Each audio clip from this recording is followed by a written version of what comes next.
Hello and welcome to this month's edition of Slugger TV. This month we're going to be looking at the recent DUP conference, the new Ulster Unionist leader Steve Aiken, and also the impact of the Ulster Unionists potentially running in all 18 constituencies. And to go through these topics we have the former DUP Special Advisor Tim Cairns and the commentator Sarah Creighton.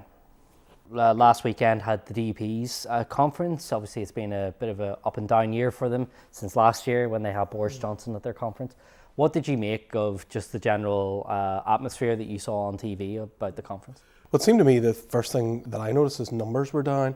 It's hard to tell on television, but it looked like there were quite a few empty seats in the room, and that's very unusual for DUP conferences. They're usually packed to the rafters, and it's usually standing room only at the back. And it also seemed a little subdued, and certainly that's what I'm hearing from people who were at the conference, that the mood was subdued, that it was a little bit down in terms of, particularly comparing it to last year when Boris was there. There was a lot of flag waving, and the crowd were energised, but it seemed to be a little bit more subdued, a bit more downbeat, less stands outside the conference in the exhibition area. So everything probably reflects the mood of where the DUP are at the moment. Okay, and why do you think that is? Just out of curiosity, why do you think that there was less energy in the room? Well, I think obviously the Brexit betrayal, for want of a better term, is probably why I think things were subdued. I think last year, having Boris Johnson, the big beast of the Conservative Party there, but this year, of course, the contrast and the juxtaposition of he's the person who betrayed them over the last couple of weeks. And I think people were probably just a bit down about that. Brexit just hasn't gone quite as well as what people would have thought. Mm-hmm. Elections looming, people probably aren't too excited about going knocking the doors at the moment. Okay, Sarah, what do you think? The mood that Tim got is similar to what I've heard from people just talking in general about the conference. I think it was Suzanne Breen on Sunday Politics said she wasn't even sure if it was a DUP conference. It is very subdued. There was less attacks on oppositions, on Sinn Féin and the Alliance Party and the SDLP. It didn't have the same feel as any other DUP conference, and I think it's just because that we're in this vacuum of what Boris Johnson has done, and the party is very much feeling very isolated, I think, at the moment. So certainly it shows that the party really is in a very good place at the moment, but there's still enough there that makes you think, well, look, if Johnson or somebody manages to maybe change this deal a wee bit, that there's still maybe a route out of them for this. It wasn't in that sense that we're completely done with the Tories, but I think it was Jim Shannon was the only one that really mentioned the fact that he was there last year. So it was an awkward type of conference, but it's still a DUP that's still looking for a way out here and still trying to look for the way forward. This was obviously Arlene's fourth conference speech as party leader, but she's only ever given one as First Minister. What do you think of her pitch and her tone? So she was talking about being open to the Irish language, but and willing to talk about how to move forward on issues around that. But she was also again critical of Sinn Féin about their boycotts, and again about the fact that the DUP have delivered for the Irish language in some respects, but Sinn Féin haven't. What did you make of her tone and pitch at the conference? She did say some very similar things last year, and of course that probably got lost in the noise of Boris Johnson being there. So she did make very similar remarks about Culture Acts and a new cultural way forward in last year's speech. But she did go, I think, a little bit further. I think there was almost an olive branch was given out to Sinn Féin. I almost got the impression that Arlene was sort of signalling, let's go back to the deal of February last year. Maybe there's the bones of that being able to be sold. I think for the DUP, they need to get Stormont up and running again for credibility. And I think they need to be able to get the institutions going. Although I think what we're seeing is Sinn Féin are just going to hold this intransigent line and they're not going to go back in. I think they're going to want more concessions than what was on offer in February last year, and I think something needs to be done about that. We can't have institutions that can just be collapsed at the whim of one party, and I think whatever the DUP negotiate and whatever the DUP gets to get things up and running again, that needs to be at the heart of it. This needs to be something that can last. Okay. Sarah, what did you make of what Arlene Foster was saying in her speech? It might be an olive branch, but I think it's a bit too little too late. I think at this point they've destroyed any goodwill that anybody may have had towards them with regard to an Irish Language Act. The previous deals, I think, still floats over to them, and the possible concessions, if that's how some people think about it. But I really do think many people will be watching that and saying, well, I mean, they don't really mean this. They're not really prepared to go far. They've already refused and insulted the Irish language up to this point. Can we really take them seriously? So there may be some hope out there. Obviously, I think maybe activists will be thinking, well, look, obviously, like, they maybe are trying to rethink this, so they may be trying to reach a branch out. But I think politically, I don't think it's really going to do anything for them. You know, they've completely made this into a bogeyman. How do they convince their supporters if they're going to make concessions? How do they bring them back down again?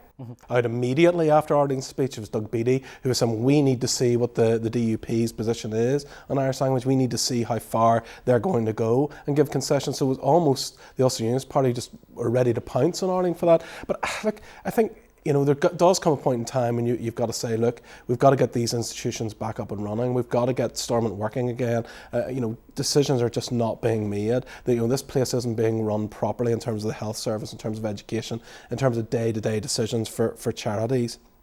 Those decisions aren't being made, so something needs to be done with it. It is direct rule, and I think we see a very weak Secretary of State who's not prepared to take any action on any of this, is prepared to continue to pander to Sinn Féin and all of this and allow them to be the party who have collapsed the institutions. So I think, you know, at some point in time we've got to say, like, something has to give. Somebody has to let go of the red line so we can get these institutions back up and running for the betterment of everybody here. There will be people, I think, who would just be watching them speak and thinking, you know, they don't want the institutions to come back unless something changes, and they've reached the point where they just think if it comes back and it collapses again, if it's just going to be the same old, and you are getting some calls for reform of the institutions, that if it is going to come back, there has to be, if it's a petition of concern, whether it's a complete fundamental reform of the institutions themselves to allow them to work again. And I mean, more than anything, the institutions aren't going to be able to work unless the two parties are willing to make concessions, unless they are willing to work together. Sarah's right on that, yeah. There needs to be fundamental change at the heart of the institutions. Like, we cannot have institutions that can be dropped, suspended at the drop of a hat at the behest of just one party. So something needs to fundamentally change for the institutions to come back. I don't think Sinn Féin are ready to negotiate that, and I don't know where the DUP are at really with an Irish Language Act. Will Sinn Féin accept a Culture Act like Arlene was proposing? Because the deal last year in February, it was this convoluted process where there's a Culture Act and then it all divides out into 3 separate acts, but they're not 3 separate acts, they're one act. And I think the problem was nobody was just really buying the cosmetics of that.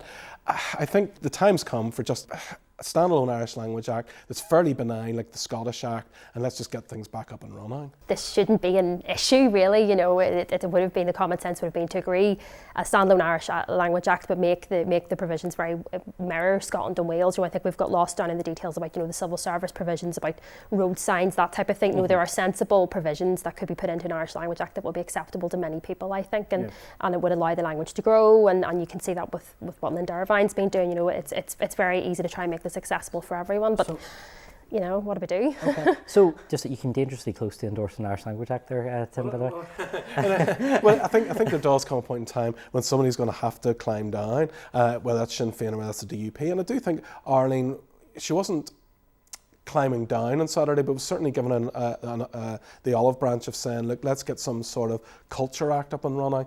Look, the devil's in the detail of all of this. What does the Irish Language Act say, and what's that going to lead to? I mean, I think if there's some sort of role for an Irish Language Commissioner or something like that, I think that's probably something that unionists wouldn't be able to buy. But if it's something like, you know, the Scottish Act, where the idea is about promoting the Act, that it doesn't have the same equivalence and standing as English does. I mean, Scotland used some creative language in and around that to do that, and there's this monitoring of how the language is promoted. Something like that is probably the bones of the way forward. But would Sinn Féin accept that? I don't know that Irish language activists would accept that, although they're always on the radio saying, you know, look at Scotland, look at Wales, and there's other acts across the UK. We need an act similar here. But I actually don't think they'd accept something as benign as the Scottish Act, but I don't think that unionists could offer anything more than that. That deal didn't go through also because there were members of the Unionist Loyalist Committee who would not accept even anything at all, and I think that is going to be the big issue, is if they're going to be prepared to reach out an olive branch here. I mean, how do they march their supporters back down the hill again? They've made this into a bogeyman. Another thing that was talked about at the conference, which we found was very interesting, was this talk of next generation unionism. I mean, the DUP conference booklet talked about Northern Ireland becoming less of a religious society, which for the DUP, for a DUP document to talk about that. Arlene then referenced this in her speech, changing demographics and change going on within Northern Ireland, and that we need a next generation user. And Emma Little Pengelly, South Belfast MP, referenced this as well. What did you make of that? I mean, you've been in the DUP for years, Tim. What do you think's going on there? How should we read that? Well, I think obviously all political parties need to think about their future. Something that's interesting in the lucid talk breakdown of the European election, the DUP demographics were pretty interesting in that breakdown. They were almost equally divided through the 4 quadrants, 25%, 25%, 25%, 25% across age demographics. And so I think that's interesting in many ways, because I think most people would see the DUP as a party that's supported by older people, and where younger people are more supportive of Greens and all that. Certainly those parties, from what we saw in that lucid talk data, those parties are attracting a greater percentage of young people. That's for sure. But it's not that the young people aren't supporting the DUP. But I do think that as we come to the centenary of Northern Ireland, Unionists, I think, do need to look at the next 100 years and see what our place is within the Union, see what our place is within society and within our community. I notice that the DUP are concentrating more on green issues. I see the DUP policy team tweeting and retweeting everything to do with carbon tax and green issues. So they're making a real push on that, I think, to have some credibility in and around that, because I think obviously we see that is something that resonates hugely with younger people. I think it's also noteworthy that same-sex marriage has been almost completely dropped by the DUP as an issue. It wasn't mentioned at all over the last week when the provisions came into force last Monday night. Same-sex marriage wasn't something that was on the DUP agenda, and I think the DUP has consciously moved away from issues like that and moved issues of green issues more to the fore, and I think it's certainly been interesting to see that happen, and that's certainly with one eye on trying to get this younger vote and refresh unionism. Okay. Sarah, what do you think? We talk about next generation unionism. I mean, that's a very interesting concept. The difficulty is very often within unionism, it's often that you can be unionist, you can't be anything else. If you're a feminist, if you're socialist, if you're left-wing, liberal, that you have to put that aside to be unionist, and you have to back political unionism's interpretation of unionism, essentially. And I think for a lot of young people that is very hard to square. Mm-hmm. So we had the DUP up in Stormont the other week trying to get the institutions back to stop abortion reform. Our laws are in breach of the European Convention of Human Rights. Apparently that's fine. That's not, you don't really get to call yourself an inclusive party when you do that, in my opinion. And I think obviously, look, Tim's right, a lot of young people do still vote for the DUP, and I think that is forgotten when we talk about the Alliance Party, the Green Party. Those that, Sinn Féin, the DUP, Unionist, Nationalist parties are still incredibly popular with young people, and I think we have to be careful not to exclude them from this. But if you want to try and talk about next generation unionism, if it's only within the narrow parameters of conservative right-wing unionism, you're not going to get anywhere. But interestingly, one thing Arlene Foster said in an interview with Mark Crothers, and she referenced this also in her speech, you talked about abortion there, that the DUP are committed. If an executive is restored, they will legislate to repeal back. The Northern Ireland Assembly does not have legislative competence where an issue, it's found to be in conflict with the Convention. So the courts have said it's in conflict with the Convention. So I don't see how the Assembly has the competence to legislate to allow to stop abortion in cases of fetal abnormality and rape and incest. Okay. Those are the only two areas that were found to be in breach. So it's not that abortion, that legislation of controlling abortion is in contravention of the Convention. And of course, an interesting point to remember is it'll be for the Attorney General to decide whether the law is in breach or not before it can be passed, and then it'll be up to a court to decide thereafter. So, if the Attorney General says the Assembly has competence, and I think he will, then it'll be up ultimately for a judge. I would say that would probably be subject to legal challenge if that's the case, because the Supreme Court precedent is very strong in this case, and we've also just had the Belfast High Court has recently said it's in breach of the European Convention as well. Yes, you're right. Obviously it's within the devolved remit of the Assembly. So obviously the Assembly can obviously legislate for this, but when we start to talk about what the legal framework is going to look like, if it is the case where we mirror the Republic, where it's allowed within 12 weeks, maybe past the 12 weeks in cases of FFA, if that can be agreed upon, obviously, that I think many activists would be happy with that. Some of them would like more than that. But, it is for the DUP to say that they're going to go back in and try to legislate so that rape victims who are 12-year-old have to get on a plane with the members of the PSNI to go to England to get an abortion. We'll come back to that thing that they're talking about being an inclusive party. If that's what they want, they're not going to really be able to wear that label. They're not. And obviously that can create other issues for the reformation of an executive down the line. Well, but I think that's when you're going to have to come back to talk about the petition of concern. You're going to have to talk about the institutions themselves and how they operate. Because obviously if it can be blocked, if one party can block this either way, that's going to be the difficulty. So we're continuing on the theme of unionism here, but Steve Aiken, he's not officially the party leader yet, but nominations have closed. He will become the new leader of the Ulster Unionist Party after Robin Swan announced he was stepping down. Steve Aiken, just in general, he seems to be more on the liberal wing of the Ulster Unionist Party, much more stridently so. As someone who has mapped out campaigns, Tim, and you've plotted against many Ulster Unionist leader and how to combat them, how do you think Steve Aiken, just on paper, coming in is? Well, he certainly looks like he's going to be a lot more lively than Robin Swan was, and I think what he is also going to do is he's not going to position the party to the right of the DUP. Certainly, well, maybe on victims issues, I think they'll still probably be to the right of the DUP on that, but on everything else, I think it looks like he's taking them a shift to the left. I think it was very clever of him to get out on Friday and get out on the front foot and steal the headlines on Saturday morning. I thought that was quite a clever tactic, although I think some of his message, I think he maybe should have reflected on before he said it. He was trying to be quite hard-hitting and really kind of go for the DUP on the day of their conference. And I think he really should have been a little more circumspect about pacts and the tactics in and around that. I think he maybe shot himself a wee bit in the foot with that, but I think he can still claw that back, if he's clever over the next couple of weeks. Okay. Sarah, what do you think of Steve Aiken coming in as Unionist leader? I wouldn't say shifting the Ulster Unionists to the left. I think a lot of people on the left would say he's just shifted them slightly to the centre. But no, certainly I think he's made his mark. He said, you know, that I think he's trying to distinguish himself from the party, particularly with North Belfast. He's trying to say, you know, that they're not going to enter into this pact. And I think it's, you know, if he's talking about them betraying unionism and them failing unionism, I do think if you enter into a pact with them, that doesn't look particularly good. But I think Alex Kim was writing this morning in the papers and the newsletter, you know, I think for some unionists they will say, well, if by doing that you're going to allow Sinn Féin to take that seat, for some unionists that maybe won't look very good either. So he is running that fault line of the Lundy Leash getting thrown at him in particular.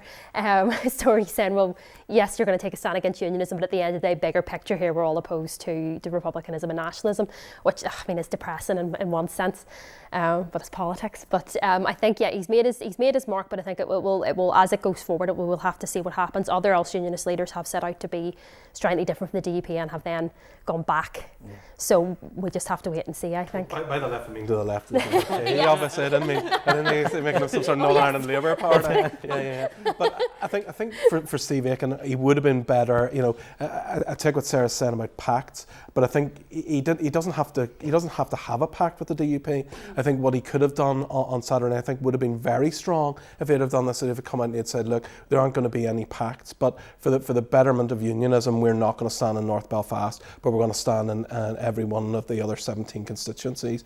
I think that would have been quite a strong pitch, and then I think the DUP probably would have reciprocated with Fermanagh South Tyrone. I think for Steve Aiken now, if they do run in North Belfast, and if that does cost the seat for Nigel Dodds, I think it makes his leadership look pretty precarious almost immediately after he's come in. So I think in some way he's got to get himself off that hook, and I think what he needs to do is probably over the next week or 10 days is come out and say, look, we're not selecting a candidate in North Belfast, but it's not a pact, it's not a deal. We just think it's for the betterment of unionism that we do that, and I think the DUP will reciprocate. Although it is very interesting how angry the DUP do seem to be about Steve Aiken. He really has gone under their skin, and I think that's going to be a pattern that we'll see. Robin Swan was almost, I think, too nice to be Ulster Unionist Party leader, whereas I think Steve will try and rattle them, will try and push them, and I think that could be a strength, but it could also be a weakness, because I think it will lead to some missteps, but we'll see how that plays out and how much he gets on their skin. I mean, I think Arlene previously had called him a chihuahua or something like that when he annoyed her, so I think we could see a bit more barbs and a bit more punchiness, I think, between the two unionist parties, which I actually think will be good for unionism. Yeah, because particularly in the last 6-7 years in particular, there seems to be an entente cordiale between the DUP and Ulster. I mean, when I was growing up, the DUP and the Ulster Unionists were kicking lumps out of each other. Since he has been announced as the incoming leader, Sarah, could you? He has made 2 declarative statements. One is about remaining being, if in the context of the current deal that Boris Johnson's brought back, he would argue remain. And the other's pacts. What do you think about the direction he's trying to go on that? It's hard to say. I mean, again, I think it's him just trying to carve out a space for the party and trying to make them distinctive, because they've been called DUP Light up till now. It's hard to know where he's going to go on this, and as I said, it's always the case where what what is the rest of the party going to think? And, you know, the leadership, as we've seen with past leaders, can go in one direction and the rest of the party will say, no, we're not prepared to go down that route. So I think that's when we'll see really if he's going to be able to take the party with him. That's going to be his most important task. So I think, yeah, he's starting to set out a wee separate stall for himself, but I think we just need to see how it goes. I think proof's in the pudding, you know. Mm-hmm. You've talked to me a bit about the PACs, and we'll get into that in more detail in a second. But what about the Remain message that he's talked about?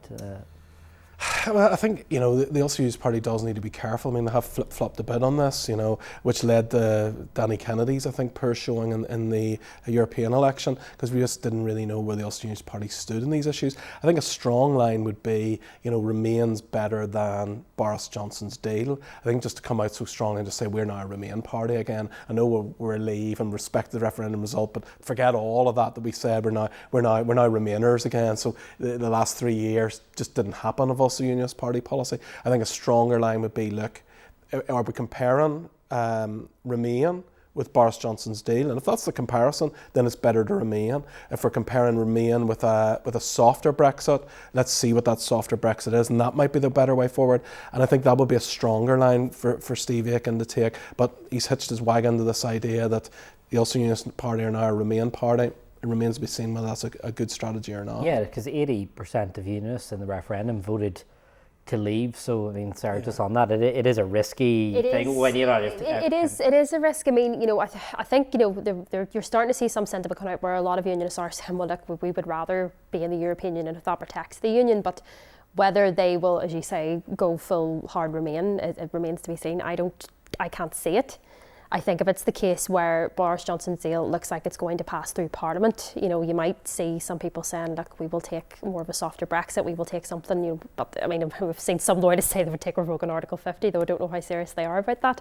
But yeah, I think it is a risk. It is a risk for him. He's going to have to try and take into consideration unionist fears about Boris Johnson's deal and the previous proposal he made as well. And he's going to have to also, though, try and navigate that the fact that there's also quite a lot of Remainers in his party as well too, and how is he going to do that? And so it is, I think he does need to be careful with this. Mm-hmm. On the other thing he said about obviously PACs, I know we've talked a bit about this, but let's delve into it a bit more.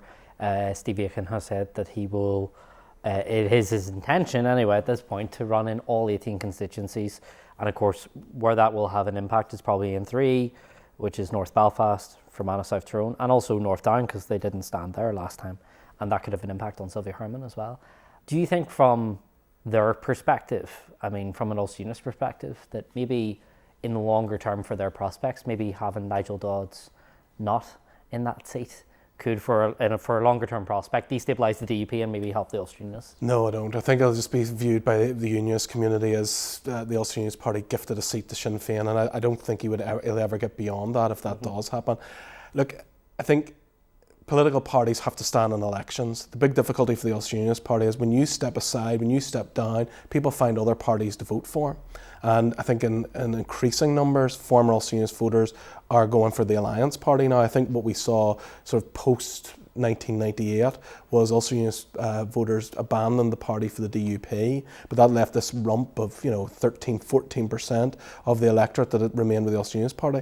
But I think a lot of those voters, a lot of those members of the public are now jumping to the Alliance Party. And once you start voting for a party, you start to get comfortable voting for that party. You start getting the habit of voting for that party. Voting intentions are habitual, and I think we're seeing that the Ulster Unionist Party stepping aside, standing down, leaving free runs for the DUP has caused people to vote Alliance and has caused part of the Alliance surge. So I think for Steve Aiken, he's got to arrest that back, and you can only do that by standing in elections. So I think for the Ulster Unionist Party it's important that they stand in most constituencies across Northern Ireland if they're to reassert themselves as a force. But I do think that they do need to get themselves off this hook that Steve has created for themselves over the weekend with this idea that they're going to run in North Belfast. It's just crazy. He needs to back out of that cul-de-sac and back out of it quickly. Okay. Sarah, what do you think? Yes, I think the Unionist vote is shrinking, or it doesn't just have to attract Unionist voters now, it has to attract a wide variety of different people. So maybe standing at 18 constituencies maybe maybe provides with a better opportunity to do so, but I think you were saying, come back to the North Belfast question, what is he going to do in those very key seats, and how is that going to impact on the wider Unionist vote? But yeah, they're going to have to try and win back some votes from people from much more soft unionists, or even they're possibly even going to have to try and get votes from people who are soft nationalists as well and try and bring them into the fold. I mean, that is a challenge for unionism in general. They have to get votes from outside of their base. So I think that's what he needs to look at going forward, which is how can he make the Ulster Unionist Party relevant again, to put it bluntly, you know. I think where the DUP are battling the Alliance Party, actually the Ulster Unionist Party standing isn't a bad thing. Because if you look at East Belfast, I mean, when the Ulster Unionist Party stepped aside in East Belfast, the DUP vote was down because people, I think, made a choice, and some Ulster Unionists voted for Naomi Long. But then in 2017, when Hazel Legge was in the election, 1,500 people voted for the Ulster Unionist Party, and Naomi Long's vote went down. Gavin Robinson's vote, ironically, then went up to about 55%. So I think the Ulster Unionist Party can, where the DUP are fighting the Alliance Party, they can take those disgruntled votes from the unionist community, people who are saying, I will never, come hell or high water, vote DUP, and of them with no Ulster Unionist Party in the election have gone for the Alliance Party and have increased their vote. And I think also for the Ulster Unionist Party, coming back to the point I made a few minutes ago, I think it's important for the Ulster Unionist Party to be in those elections, because you can't then go back in the Assembly election and say, well, we want your vote back now. Yeah. We know your vote wasn't important in the general election, but it's important now. And I think people just don't buy that. People don't like that. They've got comfortable voting for other parties. So I think Steve Aiken's right, and I don't think it harms the DUP's chances in East Belfast or South Belfast with the Ulster Unionist Party there. Ironically, actually, I think it helps them. Mm-hmm. And obviously you've got North Down, where again Steve Aiken's on the Remain wing. He's probably got the most vocal Remainer from Northern Ireland in the House of Commons, Sylvia Herman. The Ulster Unionists didn't run last time, but if you factor their result in, had they done so, the DUP probably would have gained that seat, when you think they were only, Alex Easton was just 2,000 votes behind Sylvia Herman. Ironically, that could end up seeing the end of Sylvia Herman if they do run. So. Yeah, and there will be a lot of people very disappointed about that. A lot of people really like Sylvia, and she's been really the sole Remain voice in the House of Commons for a lot of people here. I've been the only one who has been advocating that point of view for Northern Ireland. So yes, there will be a lot of people might be a bit annoyed about that if that is the case. But there's also hope that maybe Sylvia will still be able to garner some extra Remain votes, because obviously there's maybe a slight indication that Remain voters are starting to turn up. So, but we will just have to see.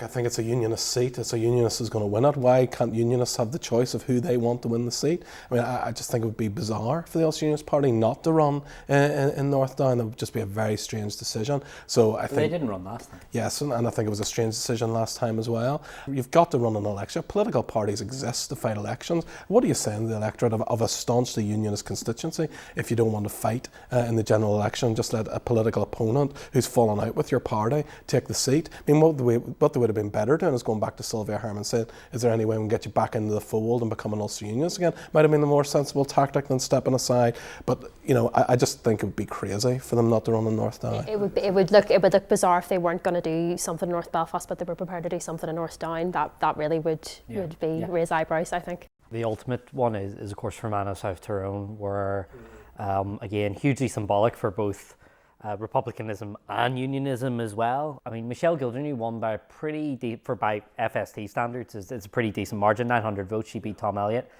Do you think that they will agree a pact? I mean, that unionism has done a pact in every election since 2010 in that constituency. So I think it'd be odd if the DUP put somebody up. I mean, who would they put up to fight the seat? Their current party leader is the MLA for Fermanagh South Tyrone. It would. I don't see that happening. I don't see her running for Fermanagh South Tyrone. I just don't see the DUP putting someone up there, even if a pact is or isn't done in North Belfast, or a decision to step away rather than call it a pact. If the Ulster Unionist Party decided to do that, I don't see what's in it for the DUP to run in Fermanagh and South Tyrone. I mean, Tom Elliott, with another perfect storm, can come through the middle and take that. I think it's highly unlikely.